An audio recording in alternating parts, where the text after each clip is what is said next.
Halo Sobat Hidup, kembali lagi berjumpa dengan saya, Lucia Desi di Hits Hidup Podcast. Hits Hidup Podcast adalah sebuah ruang yang menghadirkan gagasan, nilai inspiratif yang berdampak bagi banyak orang. Kali ini kita menghadirkan tamu yang sangat spesial. Beliau adalah seorang imam Jesuit. Beliau juga seorang penulis buku dan direktur dari Perkumpulan Strada Pusat. Halo Romo B, apa Halo, Mbak Lucy, kabar? baik-baik ini saya. Aduh, terima kasih waktunya ya Romo ya, sudah Sama-sama. menyediakan waktu untuk berbincang-bincang kali ini. Ya. Romo, sebelum kita membahas tentang pendidikan, boleh diceritakan nggak aktivitasnya apa aja sih Mo setiap hari? Aktivitas saya itu setiap hari bangun pagi ya biasanya baca-baca kitab suci macam-macam, terus sedikit meditasi, setelah itu mandi berangkat ke kantor, kemudian sampai di kantor ya memeriksa beberapa hal termasuk agenda dan kemudian menyiapkan kalau ada rapat-rapat macam-macam seperti itu. Jadi memang itu rutin ya. Biasanya kalau pulang itu saya kembali membaca teks ya. Karena saya juga sedang belajar itu untuk persiapan disertasi ya, saya harus membaca juga bahan-bahan yang bisa saya tulis atau kembangkan untuk penulisan disertasi saya itu. Jadi memang rutinitasnya kurang lebih begitu. Seru ya, seru. Kalau lagi pingin me time, ngapain aja ya, Mo? Lagi nggak ngerjain nulis atau lagi nggak Iya, ada kegiatan kantor? biasanya saya olahraga ya, jalan kaki gitu ya. Ya Hmm, 5-6 kilometer Setiap hari? dengan jalan tergopoh-gopoh. Itu kata dokter sehat itu kalau tergopoh-gopoh. Harus tergopoh-gopoh Karena ya? iya supaya mungkin peredaran darahnya juga semakin baik gitu ya. Ya kurang lebih 5-6 kilometer lah. Romo asal dari mana, Romo? Kalau saya kelahiran Setiabudi Jakarta, tapi saya besar di Halim di Kampung Sawah dan kemudian masuk Serikat Yesus di usia 25 tahun. Alasannya kenapa Mo memilih Jesuit dan memilih akhirnya di pendidikan? Ya karena saya lahir 31 Juli sih itu. Alasan pertama itu. Oh gitu? Karena itu adalah pestanya Ignatius Loyola, Oh pendiri ya. Serikat Yesus. Dan saya dari tanggal itu ya kemudian bagaimana ya untuk bisa masuk ke ordo itu ya setelah itu ikut berproses dengan promosi panggilan dan akhirnya saya solisitasi dan diterima di dalam Serikat Yesus sebagai novis. Gitu ya. Kamu tertarik di pendidikan karena memang dasarnya pengen nanti punya cita-cita mau membangun suatu pendidikan yang bagus untuk anak-anak generasi ke depan, atau memang punya pengalaman atau momen dari kecil gitu ya. Oh nanti pendidikan deh kayaknya lebih tertarik di situ. Saya sama sekali tidak tertarik dengan pendidikan. Oh begitu ya. Karena waktu sebelum masuk SD itu saya kuliah di ekonomi, manajemen perusahaan ya. Jadi yang saya pikirkan adalah bagaimana membuat perusahaan. Jadi menjadi bisnismen, maka bacaannya itu adalah Jadi entrepreneur ya awalnya manajemen macam-macam begitu. Dan ketika masuk Serikat Yesus ya kami kan punya yang namanya ketaatan apostolik ya. Nah itu yang kemudian menjadi ruang saya menanggalkan semua cita-cita ambisi saya secara personal dan membiarkan bagaimana Serikat Yesus itu membentuk saya sesuai dengan kebutuhan gereja, kebutuhan karya Yesuit, sehingga ya ketika Yesuit mengutus saya kemana ya saya berangkat gitu, ya dengan sepenuh hati gitu ya melakukannya. Walaupun pastinya tidak mudah juga ya karena kan mungkin tidak sesuai passion awalnya begitu ya, tapi ya setelah menyesuaikan diri akhirnya bisa begitu.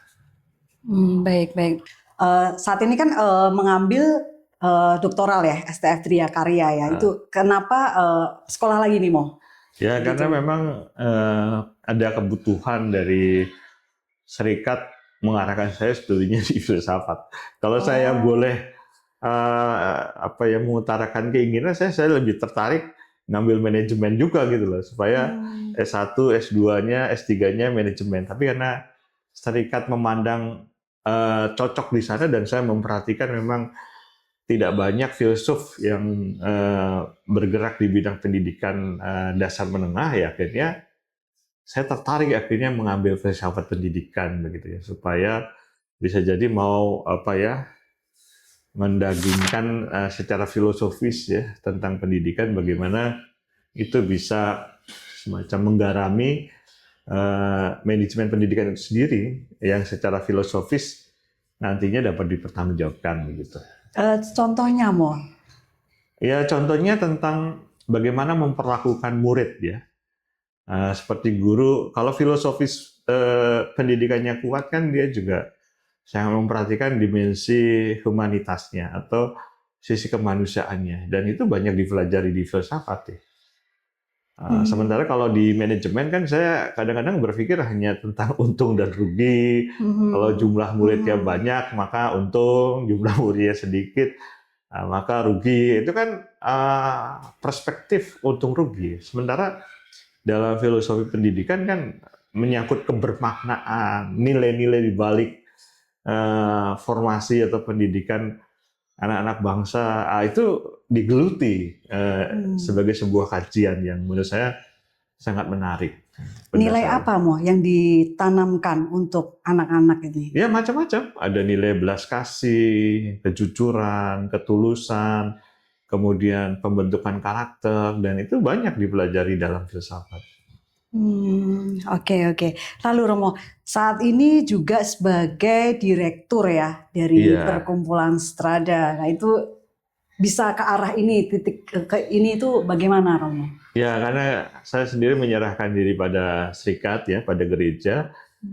Saya tidak pernah berpikir akan bekerja juga di Strada dulunya ya, karena saya sebelum di Strada ini adalah di Civita Youth Camp, dampingi anak-anak retret, rekoleksi dan sebagainya, dan waktu itu saya sudah merasa nyaman juga. Mungkin itu perhentian terakhir saya gitu ya. Ternyata ada perutusan baru gitu ya, melayani di Perkumpulan Strada.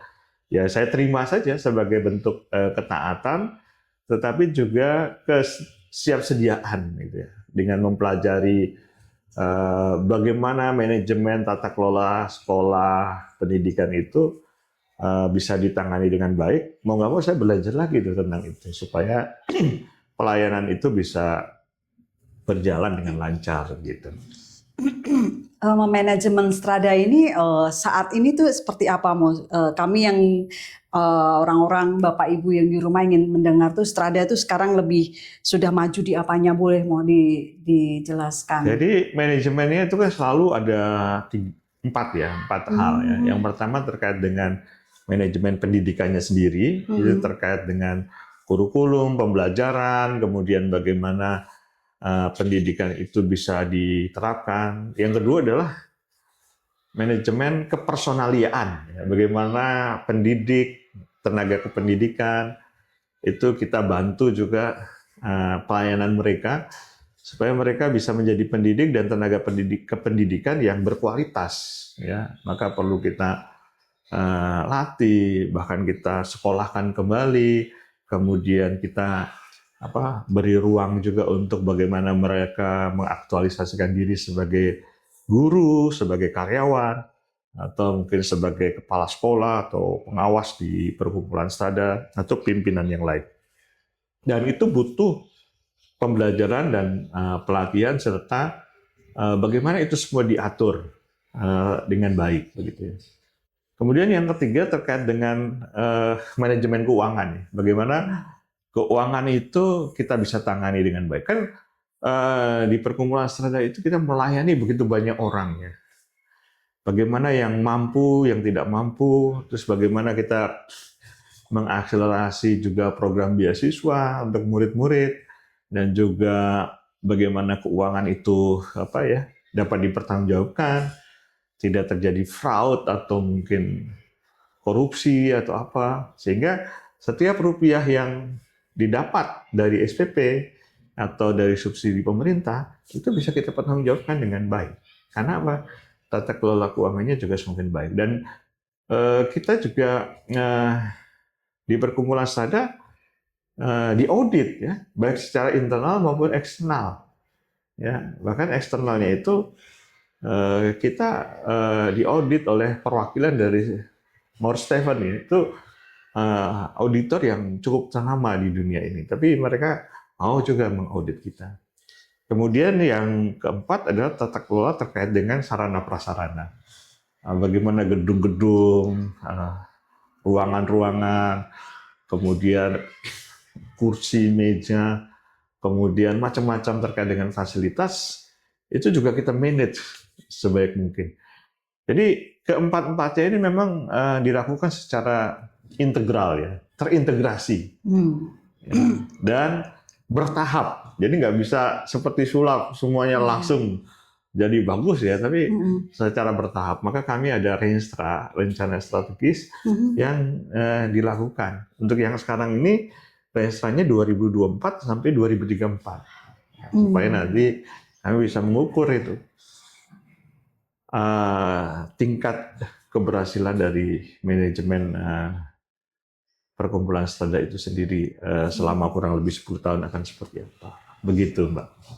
Jadi seperti tenaga pendidik juga ya, Romo ya. Tadi harus minimal S1, kemudian S2 gitu ya. Kalau pendidik memang kita mengarahkan ke depannya ya yang berkualitas ya, berkompeten gitu ya. Syukur-syukur semuanya S2 ke atas gitu ya. Gitu ya. Itu harapannya ya, Mo ya. Ya, harapannya. Jadi di 2034 kami berharap di Strada punya 400 master ya di bidang kependidikan, baik itu terkait dengan tata kelola, dengan pengajaran dan macam-macam gitu. Lalu untuk Strada sendiri membangun juga ya, Mo, udah diperbarui gitu ya? Oh iya, jadi gedung-gedung yang karya miliknya Perkumpulan Strada ya, di bawah naungan Keuskupan Agung Jakarta, selalu kita upgrade. Mana yang perlu diperbaiki, mana yang perlu direnovasi, dan mana yang perlu dibangun ulang gitu ya. Itu saat ini sudah berapa banyak, Mo? Sekarang ini kan kami punya 75 sekolah yang kami kelola ya. Dan sudah lumayan ya, sekitar 40% gedungnya udah relatif baru-baru gitu. Yang lainnya sudah layak juga karena banyak renovasi-renovasi yang cukup signifikan ya renovasinya, sehingga tampilannya sangat bagus gitu. Tapi memang ada beberapa tempat yang memang butuh upaya keras ya untuk meningkatkan, karena ada faktor-faktor misalnya perizinan atau macam-macam begitu yang perlu diproses panjang kali lebar gitu ya. Gitu. Termasuk ada dokter jaga ya, Mo ya? Ya, kami ada punya klinik ya di Strada itu di 6 komplek kami sudah ada klinik. Dan mudah-mudahan kalau tidak ada halangan kami tambah lagi 4 klinik sehingga jadi 10. Ada dokter jaga di 10 kompleks. Menarik. Tapi nggak ngaruh ke SPP ya, Mo ya?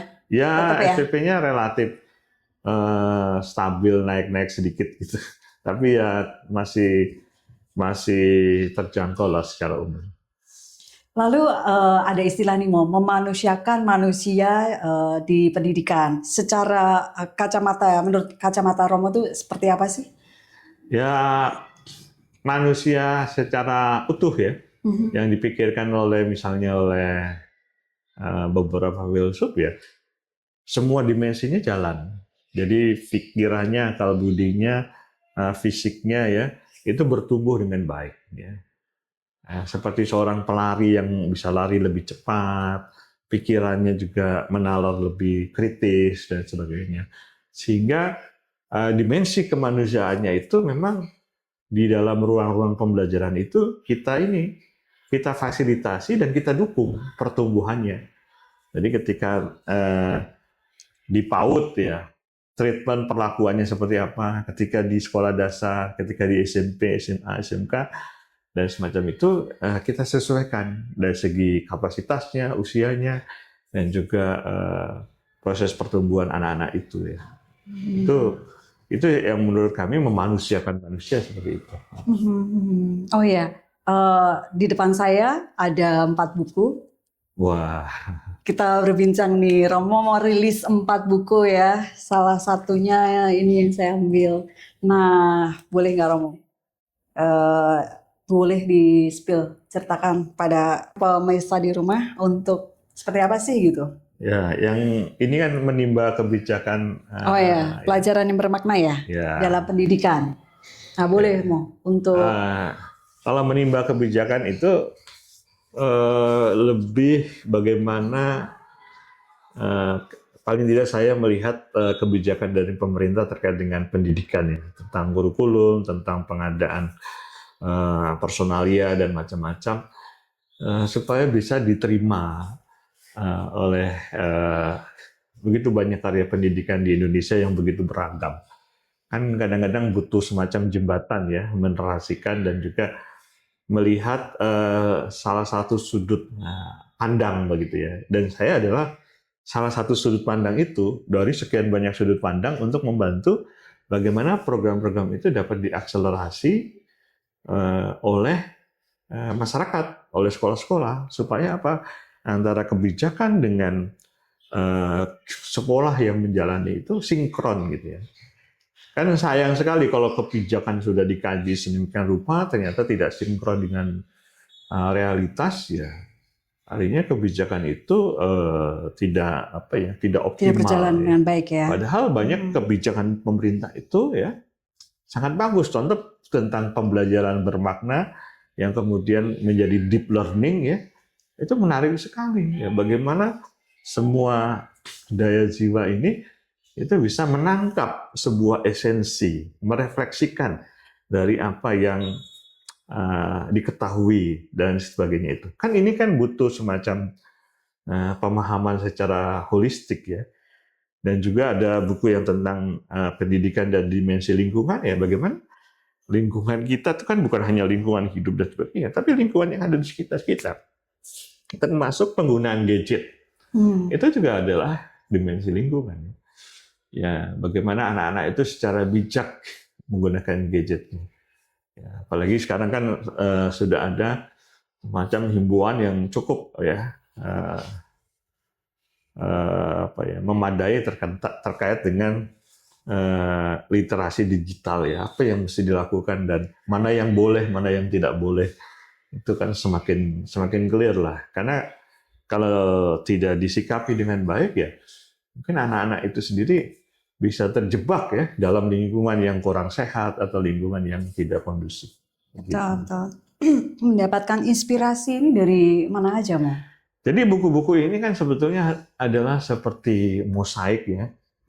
Itu kecil-kecil serpihan-serpihan, tapi kalau disatukan jadi gambar yang indah. Nah, saya menemukan serpihan-serpihan itu dalam perjumpaan, dalam pembicaraan, dalam literasi juga ya. Apa yang muncul dari keprihatinan, apa yang saya lihat sebagai sebuah aktivitas yang perlu didukung ya. Jadi apa yang saya saksikan, yang saya lihat, yang saya rasakan dalam begitu banyak perjumpaan, ya kemudian akhirnya saya refleksikan sendiri dan kemudian saya tulis sebagai kajian. Dan kajian itu yang kemudian dijadikan buku begitu. Hari ini kita sedang memperingati Hari Pendidikan Nasional nih, Ki Hajar Dewantoro dengan Engarso Sungtulodo ya Mo ya. Nah ini Romo bisa jelaskan nggak kalau di dalam pendidikan anak-anak itu harus diterapkannya seperti apa saat ini ya? Kalau Engarso Sungtulodo itu kan kita bicara tentang keteladanan ya. Jadi sekarang ini memang agak krisis ya tentang keteladanan karena apa? Karena begitu banyak anak-anak itu melihat apa ya referensi ya, entah di apa ya di media sosial macam-macam seolah-olah itu adalah contoh-contoh ya dalam hidupnya. Padahal keteladanan yang paling menarik ya orang tua, guru atau mungkin orang-orang yang di sekitarnya itu yang seharusnya menjadi teladan. Maka seperti sekarang lah tantangan guru itu bagaimana dia lebih kuat pengaruhnya daripada gadget. Betul, betul. Sehingga keteladanan itu menyentuh anak-anak itu ya. Ya, beberapa kasus ya seperti saya pernah alami ketika saya menjadi guru langsung, saya lebih mengajak murid itu tidak belajar di kelas misalnya. Saya ajak ke kebun, ke taman dan sebagainya. Dan juga mereka melihat cara saya mendampingi mereka. Terus bagaimana saya mengajak mereka untuk apa ya, bertanya, untuk menjawab, bahkan menemukan jawabannya sendiri akhirnya. Ya model-model seperti ini kan bagian dari keteladanan juga ya. Orang tidak terpaku pada ruang-ruang tertentu ya. Kita bisa membuat semacam terobosan-terobosan. Tapi memang Ki Hajar Dewantara sebetulnya bicara satu paket, nggak hanya ing Ngarso Sontoloyo, tapi juga ada ingin Matio Mangkarso dan Tuturi Handayani. Jadi 3 kalimat ini ya di depan, di tengah, dan di belakang itu adalah sebuah proses pendampingan. Jadi beda ya orang memimpin dengan mendampingi. Kalau mendampingi sungguh-sungguh mengajak orang ini bertumbuh. Ya. Seperti seorang mentor yang membuat orang yang didampingi itu menjadi mentor juga. Ya. Itu ya sebetulnya prinsipnya Ki Hajar ya, seperti itu. Saat ini kan juga banyak ya mengejar nilai atau secara akademisnya ya. Sebenarnya hal yang paling dasar itu apa sih, Mo? Yang harus diterapkan ke anak-anak itu selain nilai akademis? Ya menurut saya keseimbangan, Mbak Lucy. Jadi antara akademik dan non akademik ya. Jadi antara kecerdasan secara intelektual, tapi juga dengan mental ya, karakter ya. Itu seharusnya seimbang ya. Karena kalau dia hanya pinter tok gitu ya, hanya punya kemampuan menjawab soal-soal, tapi dia tidak punya empati, tidak punya rasa respect, sulit juga ya. Makanya kedua-duanya ini yang saya kira perlu dibuat ya supaya murid-murid maupun guru itu akhirnya memiliki yang namanya integritas ya, dari apa yang mau diperjuangkan, yang dipelajari, yang ditumbuhkan dari apa yang diketahui. Maka saya sendiri sering menyebut interior knowledge, ya. Jadi pengetahuan yang ada di dalam itu berubah menjadi understanding, ya, memahami, mengerti, dan memahami mengerti ini ya bagaimana kemudian diaplikasikan ya, dengan baik. Ya. Kalau hanya mengetahui saya diberi uang ini uang loh untuk bisa buat transaksi, buat beli, ya karena nggak ngerti ya uangnya dihabisin aja. Tahu bahwa ini adalah alat untuk melakukan transaksi. Tapi ketika kita dikasih pengertian bahwa uang ini itu bisa dibuat berdasarkan kategori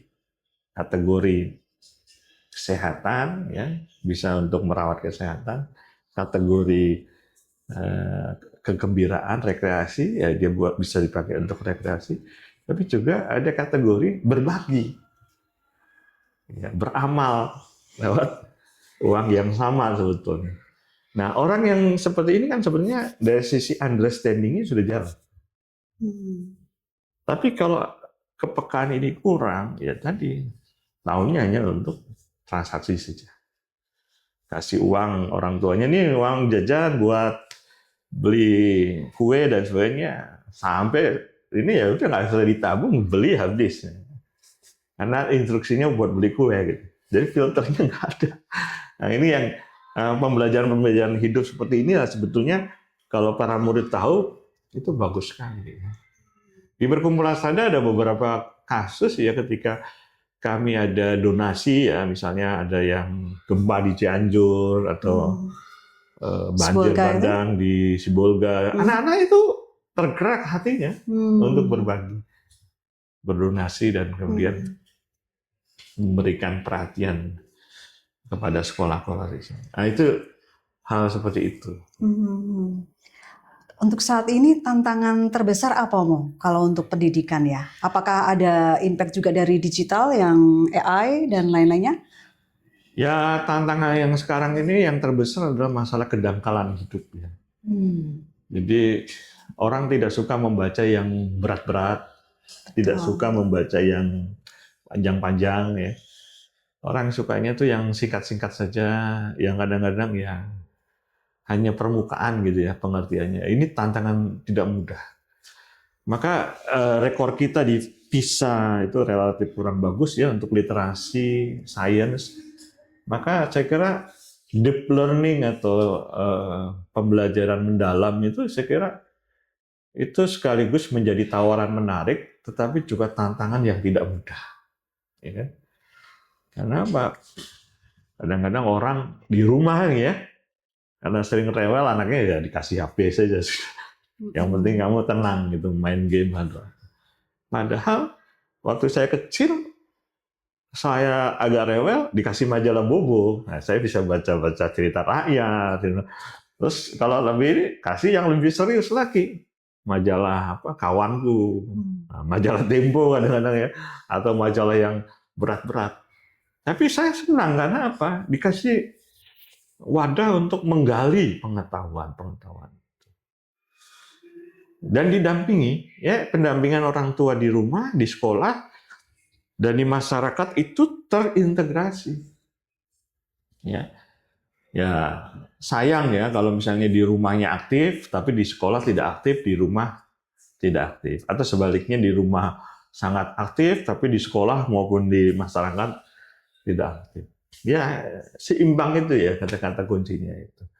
Ya mudah-mudahan dengan literasi yang semakin meningkat, Indonesia juga semakin maju begitu. Karena negara-negara maju sekarang itu terkenal literasinya juga sangat bagus.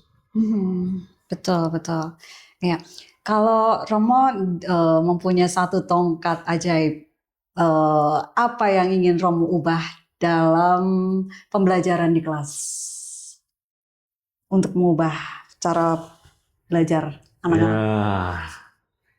Ya, saya sebetulnya kalau dikasih tongkat, saya inginnya anak-anak itu jatuh cinta dengan buku gitu. Ya, Mau membaca gitu.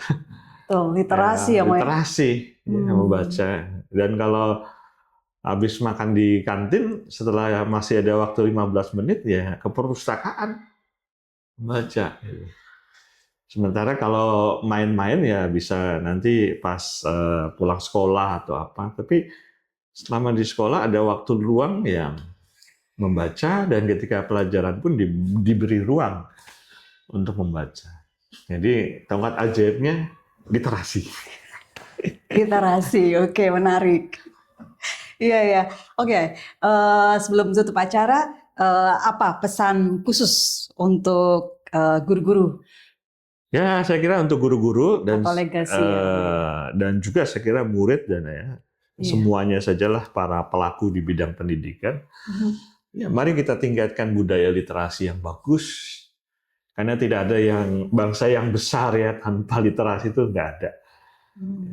Jepang, Finlandia, Irlandia, bahkan negara seperti Singapura, Tiongkok itu ya mereka memiliki literasi yang bagus. Mari kita tingkatkan literasi yang bagus supaya Ki Hajar Dewantoro dan tokoh-tokoh pendidikan juga tersenyum melihat kita.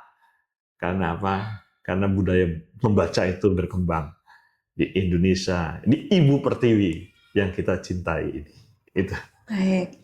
Romo, kalau pemirsa di rumah ingin mendapatkan buku-buku ini bisa melalui, boleh Romo dipromosikan? Kalau buku-buku ini bisa dicari di toko buku ya, toko buku Gramedia atau di Shopee atau di Tokopedia, hanya Kompas ya. Saya kira banyak sekali di media-media itu. Jadi bisa dibeli online atau datang ke toko buku Gramedia ya, yang besar ya. Harganya juga tidak terlalu mahal ya? Ya terjangkau lah. Terjangkau ya. Oke. Baik, pemirsa di rumah juga bisa mengisi komentar di YouTube ini atau pemesanan bisa langsung melalui kami ya Romo ya nanti ya. Wah terserah. Oke, baik, terima kasih banyak Romo B. Waktunya sangat senang sekali di Hari Pendidikan Nasional ini bisa sangat menginspirasi banyak orang termasuk saya secara pribadi. Terima kasih Romowe. Kita undur diri. Saya dengan Lucia Desi dan Romo Odimus Bewitono SC. Selamat Hari Pendidikan. Yes. terima kasih sudah setia bersama kami. Kita berjumpa lagi di Hits episode berikutnya. Jangan lupa subscribe Hidup TV, sponsorship, endorsement, partnership, dapat menghubungi kami nomor di bawah ini. Kami juga hadir dalam media cetak dan versi digital. Berlangganan dapat menghubungi marketing kami. Terima kasih. Selamat Hari Pendidikan Nasional. Sampai jumpa.